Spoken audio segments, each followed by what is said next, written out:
Welcome to Chillin' 101. We hope this video helps.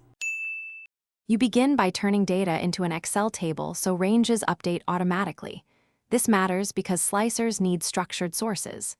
Next, create a pivot table or confirm your table is linked to the dashboard. Once done, open Insert and pick Slicer. Choose the field or fields you want users to filter with, for example, region and product, and click OK.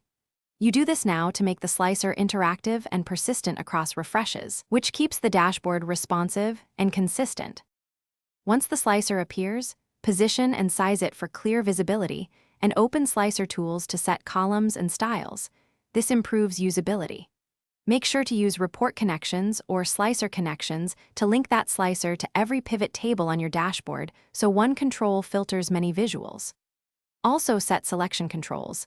Single select when you want one value, multi-select for combinations, and edit captions for clarity. These steps ensure the slicer influences all charts and prevents user confusion when exploring data. To finish, align slicers, enable the clear filter button and format them so they fit your layout. This makes the dashboard look professional. If you need automation, add a small macro to reset slicers or to sync selections across sheets.